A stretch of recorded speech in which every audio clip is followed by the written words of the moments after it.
আসসালামু আলাইকুম, স্বাগত জানাচ্ছি আরটিভির মধ্যাহ্নের সংবাদে। আপনাদের সাথে আছি আমি পারভিন মিতু।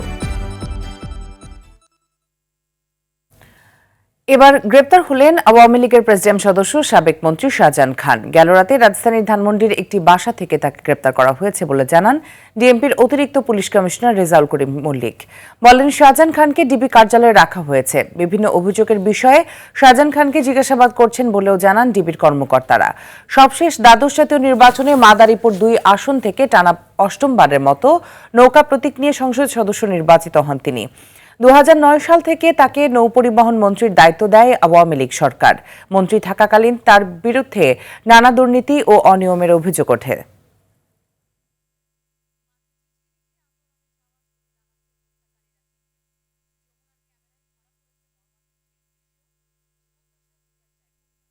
দর্শক, এই মুহূর্তে ডিবি কার্যালয় থেকে সরাসরি যুক্ত হচ্ছেন সহকর্মী সুমন তানভীর। সুমন, শাহজাহান খানকে কোন মামলায় গ্রেপ্তার দেখানো হয়েছে এবং তাকে কখন নাগাদ আদালতে তোলা হতে পারে?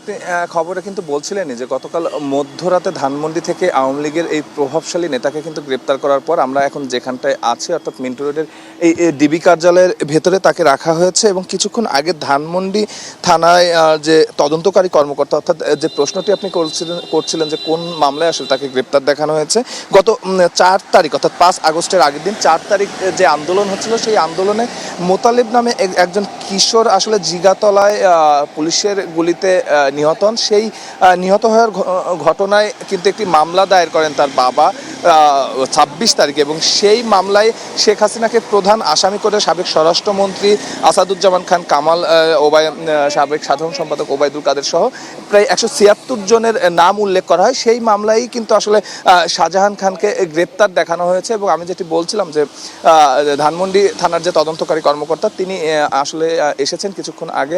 তিনি ডিবি কার্যালয়ের মধ্যে আছেন এবং কতদিন আসলে তার রিমান্ড চাওয়া হতে পারে কিংবা কখন আসলে আদালতে তোলা হতে পারে যে প্রশ্নটি আপনি করছেন, তবে সেই বিষয়টি এখনও আমাদের পরিষ্কার করেননি। আমরা যতটুকু মনে হচ্ছে আমাদের যে হয়তো দুপুরের পরে অর্থাৎ ৩টার পরে তাকে আদালতে তোলা হতে পারে। তবে এর আগে যে আসামি এ পর্যন্ত আসলে আদালতে হাজির করা হয়েছে, আমরা প্রথম দিকে আসলে সালমান এফ রহমান, আনিসুল হক এদের তিক্ত অভিজ্ঞতা অর্থাৎ পুলিশের তিক্ত যে অভিজ্ঞতা ছিল, যেহেতু এদের ওপর নানা রকম আক্রমণ হচ্ছিল, ক্ষোভ ঝাড়ছিলেন যারা ওখানকার উকিল ছিলেন, সাধারণ মানুষ ছিলেন, সেই হিসাবে আমরা দেখছিলাম যে তার পরের আসামিগুলোকে কিন্তু আসলে সকালবেলা অর্থাৎ ৬টা থেকে ৭টার মধ্যে আদালতে হাজির করা হচ্ছে এবং রিমান্ড চাওয়ার পরে কিন্তু আবার এই ডিবি কার্যালয়ে অর্থাৎ ডিবি হেফাজতে রেখে সংশ্লিষ্ট থানার যে পুলিশ কর্মকর্তা তারা কিন্তু জিজ্ঞাসাবাদ করছেন। তবে আজকে শাহজাহান খানের বেলায় কিন্তু আসলে ব্যতিক্রম দেখলাম যে সকালে তাকে হাজির করা হয়নি। তদন্তকারী কর্মকর্তা কিছুক্ষণ আগে এসেছেন এবং আমি যেটি বলছিলাম আপনাকে, হয়তো বিকালের পরে তাকে আসলে এই মামলায় অর্থাৎ ধানমন্ডি থানার এই হত্যা মামলায় তাকে আদালতে হাজির করা হতে পারে। তো এই ছিল আসলে ডিবি কার্যালয়ের সামনে থেকে আমার কাছে সর্বশেষ। সুমন, ধন্যবাদ আপনাকে আমাদের সাথে যুক্ত হওয়ার জন্য। শিল্প কারখানায় ধ্বংসাত্মক কর্মকাণ্ডে জড়িত থাকার অভিযোগে আশুলিয়ার জামগড়া এলাকা থেকে ৬ জনকে আটক করেছে যৌথ বাহিনী। গেল রাতে শিল্পাঞ্চল আশুলিয়ার বিভিন্ন পয়েন্টে অভিযান চালিয়ে তাদের আটক করা হয়। এছাড়া নাশকতার কাজে অর্থের যোগানদাতা হিসেবে পলাশবাড়ি এলাকা থেকে ২ জনকে আটক করা হয়েছে। রাতেই সবাইকে আশুলিয়া থানায় হস্তান্তর করা হয়। এদিকে বৈষম্য বিরোধী ছাত্র আন্দোলনে শিক্ষার্থীদের উপর হামলা মামলার আসামি সাবেক ভূমিমন্ত্রী শামসুর রহমান শরীফ ডিলুর ছেলে শিরহান শরীফ তমালকে গ্রেপ্তার করেছে র্যাব। গেল রাত ২টার দিকে পাবনার ঈশ্বরদী থেকে তাকে আটক করা হয়। এ সময় তার কাছ থেকে একটি বিদেশি পিস্তল ও ৪ রাউন্ড গুলি জব্দ করা হয়েছে।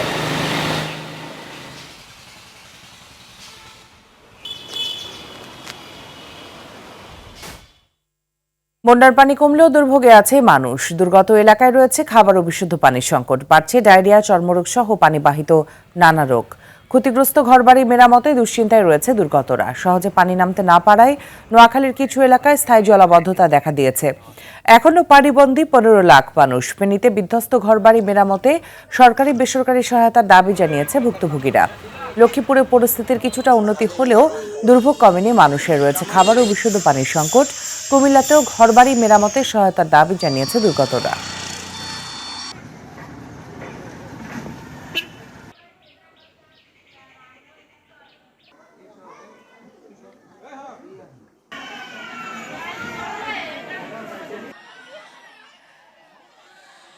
খাইতাম লইতাম কিচ্ছু পারি না, যে কষ্ট পাইতে আছি সব ভাঙ্গি চুরি সব নদীর মতন হয়ে গেছে। খাওয়া দাওয়া কষ্ট পাইতেছি, থাকা খাওয়ারও কষ্ট পাইতেছি। বাইকার গরু ডুবে গেছে, উড়ান ডুবে গেছে।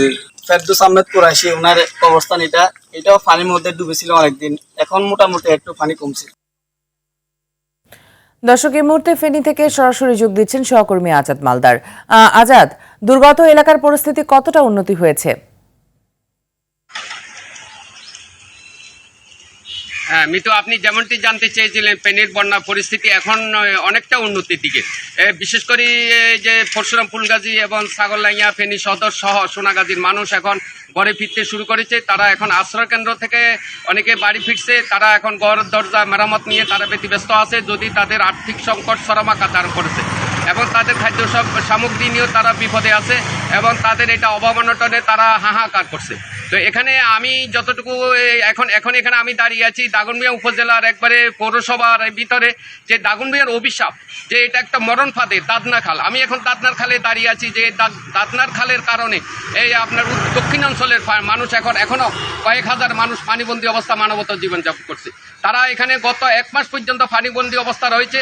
এই যে দাদনার খালটি কোম্পানিগঞ্জ এবং দাগনিয়াবাসীর এই যে পানির যে নিষ্কাশনের যে ব্যবস্থা, এটা গত 15 বছর যাবৎ বন্ধ হয়ে গেছে।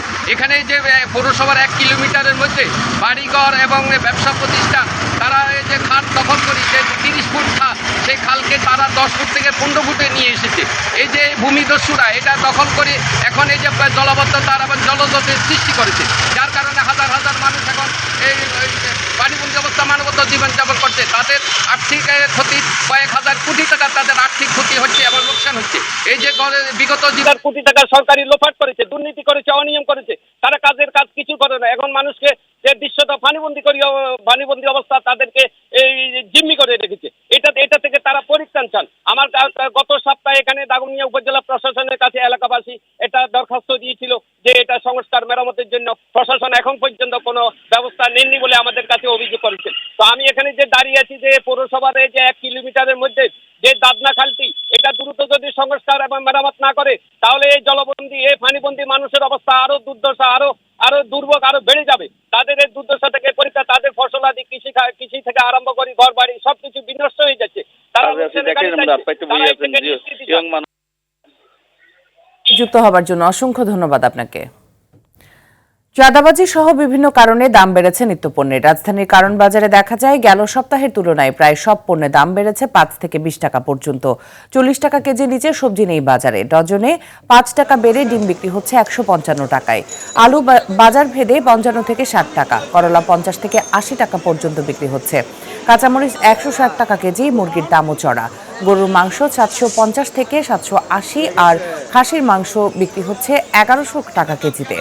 বিভিন্ন মাছের দামে কিছুটা অপরিবর্তন থাকলেও ইলিশের দাম নিম্নবিত্তের নাগালের বাইরে। ব্যবসায়ীরা জানায় দোকানের সাইজ অনুযায়ী প্রতিদিন চাঁদা দিতে হয় 500 থেকে 800 টাকা পর্যন্ত। তাদের অভিযোগ, চাঁদাবাজি বন্ধ করা গেলে অনেক কম দামে পণ্য বিক্রি সম্ভব। চাঁদাবাজি বন্ধের পাশাপাশি দায়ীদের বিরুদ্ধে ব্যবস্থা নেওয়ার দাবি ক্রেতাদের। এটি বিক্রি করতেছি 1500 টাকা কেজি, আর 1 কেজি 100, 150, 200 এটি বিক্রি করতেছি 1600 টাকা কেজি। 1 কেজির নিচে 850, 900 গ্রাম এটি বিক্রি করতে পারছি 1400 টাকা কেজি। সমস্যা হয়েছে বাড়তি দাম, বেশি দাম নিল, অন্য জিনিসের দামও বাড়তি, সবটাই বাড়তি। গেছে সপ্তাহের তুলনায় এই সপ্তাহে আপনার দর্জনে 5 টাকা করে বাড়ছে। সাদা ডিম হলে 150 টাকা, লাল ডিম হলে 155 টাকা। ব্রয়লার হলো আপনার 175 টাকা কেজি, পাকিস্তানি 260, লাল লেয়ার হলো 300 টাকা কেজি। কষ্ট করে মানুষ, নিরীহ মানুষ কষ্ট করে সারাদিন কয় টাকা কামাই করে, সাধারণ ফুটপাতে বিক্রি করে, আইসা আবার চাঁদা চায়। দর্শক, এই মুহূর্তে বরিশাল থেকে সরাসরি যোগ দিচ্ছেন সহকর্মী আরিফুল ইসলাম।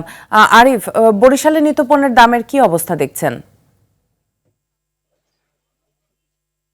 জি মৃত্যু, ধন্যবাদ আপনাকে। আসলে আপনি যেমনটি জানতে চেয়েছেন, বরিশালে কিন্তু প্রতি সপ্তাহেই বাজার ওঠানামা করছে। আজকের তথ্য অনুযায়ী খুচরো বাজারে তেমন কোনো প্রভাব পড়েনি, তবে পাইকারি বাজারে কিন্তু প্রভাব পড়তে শুরু করেছে। আমরা এমনটি খুচরো বাজার এবং পাইকারি বাজারের যেই বিক্রেতারা তাদের সাথে কথা বলে জানতে পেরেছি। ইতিমধ্যেই কিন্তু আমরা এখানে খুচরো বাজারের সাথে কথা বলছি, তারা কিন্তু পিএস 100 থেকে 120 টাকা হারে কেজিতে বিক্রি করছে। কিন্তু ইতিমধ্যে কিন্তু পাইকারি বাজারে এই দামটা কিন্তু বৃদ্ধি পেয়েছে। আগামীকালকে থেকে যারা পাইকারি বাজার থেকে যে খুচরো বিক্রেতারা কিনবেন, তারা কিন্তু তার সেই প্রভাবের আওতায় হয়তো আসবে। তবে রসুন কিন্তু কেজি প্রতি 20 টাকা বৃদ্ধি পেয়েছে। অপরদিকে গরুর মাংস কিন্তু এক একটা বাজারে, বরিশালে যেহেতু অনেকগুলো বাজার, সুতরাং এক একটা বাজারে এক একভাবে বিক্রি হচ্ছে। কোথাও 750 টাকা, কোথাও 745 টাকা, কোথাও 750 টাকারও বিক্রি হচ্ছে। তবে এই তারতম্যটা কিন্তু আমরা একাধিকবার ভোক্তা অধিকার এবং জেলা প্রশাসনের সাথে কথা বলেছিলাম, তারা অনেকবার তাদের সাথে বোঝানোর চেষ্টা করেছিল, অভিযান করার পরেও কিন্তু এই সমস্যার সমাধান হয়নি। আজকে আমি যখন যেখানটি দাঁড়িয়েছি, বরিশালের সবচেয়ে বড় পাইকারি বাজার, যেটি বরিশালের বাজার রোড এলাকায়, এখানে কিন্তু 730 টাকায় বিক্রি হচ্ছে। ব্রয়লার মুরগিও কিন্তু গত সপ্তাহের দামই বিক্রি হচ্ছে। তবে ডিমের দাম কিন্তু কিছুটা বেড়েছে। আমরা এখান থেকে যে কতটা পেয়েছি, হালিপুতি কিন্তু 1.5 থেকে 2 টাকা বৃদ্ধি পেয়েছে ডিমের দাম। আর অন্যান্য যে সবজির দাম, সেই সবজির দামগুলো তো কিন্তু শুক্রবার আসলেই একটি আগুন লাগে বরিশালে। আপনি জানবেন যে বরিশালে কিন্তু এই চারপাশেই কিন্তু বরিশাল বিভাগীয় শহরের সদর উপজেলা সহ অন্যান্য জেলা শহরে কিন্তু সবজি চাষ হচ্ছে এবং সেখান থেকে কিন্তু এই শহরেই এসে বিক্রি হচ্ছে। কিন্তু এরপরে কিন্তু সবজির দাম প্রতি সপ্তাহে বাড়ছে, আমরা এমনটি লক্ষ্য করেছি। বিশেষ করে এই সপ্তাহে শসা এবং গাজরের দাম তো এখন আগস্ট প্রায় 220 থেকে 30 টাকা হারে বিক্রি হচ্ছে বরিশালে গাজরের কেজি। অপরদিকে যেই অন্যান্য কাঁচামালগুলো আছে সেগুলো কিন্তু দিনে দিনে বৃদ্ধি পাচ্ছে। তবে চাল ডাল থেকে শুরু করে অন্যান্য যেই দ্রব্যগুলো রয়েছে সেগুলো অপরিবর্তিত রয়েছে। তো সাধারণ মানুষ বলছেন যে কাঁচা বাজার যেগুলো রয়েছে সেগুলো যদি সরকার নিয়ন্ত্রণ করতে পারে, তাহলে খুব দ্রুত সময়ের মধ্যেই আসলে সাধারণ মানুষ এই কাঁচা বাজারের ক্ষেত্রে আরো তৃপ্তি পাবে। এই ছিল মিতু বরিশাল থেকে আমার কাছে। ধন্যবাদ আপনাকে আমাদের সাথে যুক্ত হবার জন্য। এবারে আন্তর্জাতিক প্রসঙ্গ। ভারতের সড়ক দুর্ঘটনায় 4 সেনা সদস্য নিহত হয়েছে। পশ্চিমবঙ্গ থেকে সিকিম যাওয়ার পথে তাদের বহনকারী গাড়িটি প্রায় 800 ফুট গভীর খাদে পড়ে গেলে এই প্রাণহানি ঘটে। বৃহস্পতিবার পশ্চিমবঙ্গের কালিম্পং জেলার পেডং থেকে সিল্ক রুট ধরে জুলুকের দিকে যাচ্ছিল সেনারা। পথে সিকিমের পাকিয়াং জেলায় এই দুর্ঘটনা ঘটে। গাড়িটিতে থাকা 4 জন আরোহীর সবাই মারা যায়। পুলিশ জানিয়েছে দুর্ঘটনার কারণ এখনও নিশ্চিত হওয়া যায়নি। মধ্যাহ্নের সংবাদ এ পর্যন্ত। সর্বশেষ সংবাদ জানতে যে কোনো মোবাইল ফোন থেকে 2414 নম্বরে ডায়াল করুন। দুপুরের সংবাদ 1:45টায় দেখার আমন্ত্রণ রইল। ধন্যবাদ সবাইকে।